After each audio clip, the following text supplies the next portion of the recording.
the unwinnable rivalry, karma, and the ultimate vow. Hello everyone, welcome to this episode of Classic Analysis. Today we're going to talk about a super interesting story, a fierce rivalry that spans thousands of years. But this isn't just a competition about who has more money. It's a fascinating case study on deep-seated motivations, the consequences of our actions, and what it actually takes to truly win at life. Are you ready to uncover the truth behind this story? Let's dive straight in. Part 1. The Spiritual Solution. Imagine this scene. In the ancient Indian city of Shrivasti, a dramatic conflict unfolds. There is an incredibly wealthy and highly competitive benefactor who has only one goal in mind: to defeat the most famous philanthropist of the time, Anathapindika. You might have heard of Anathapindika.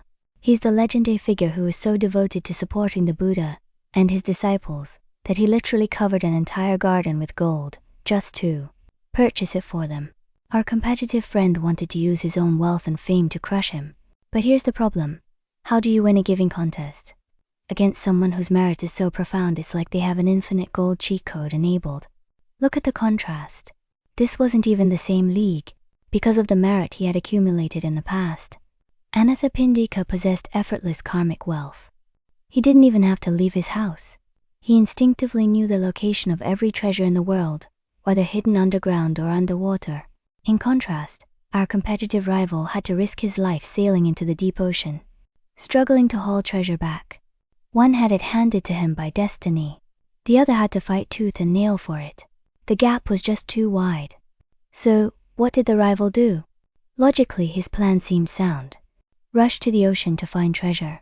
Bring it back to the city. Organize an unprecedented, massive offering ceremony.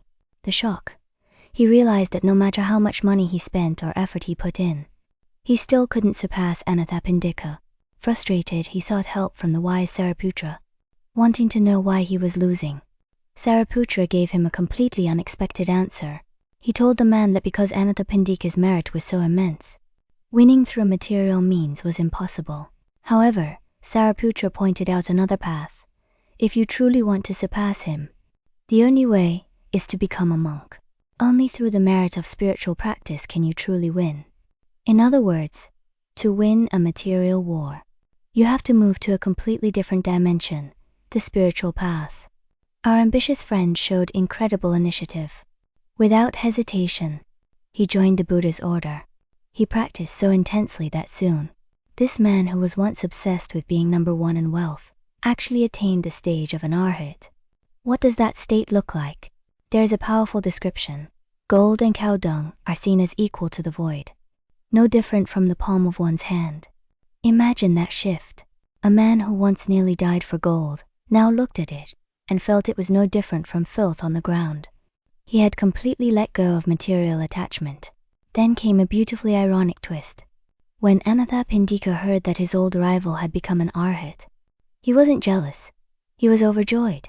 He personally went to pay his respects and vowed to provide the finest food and treasures to support him for the rest of his life. Think about how cool that is. By quitting the game of wealth, the rival won the ultimate spiritual prize and ended up having his former nemesis become his biggest sponsor. Part 2. Cracking the past life code. The monks watching all of this were just as confused as we are. They asked the Buddha, "World-honored one, what is the cause behind this? Why did he fail so hard at winning through wealth, but eventually surpass Anathapindika through spiritual merit?"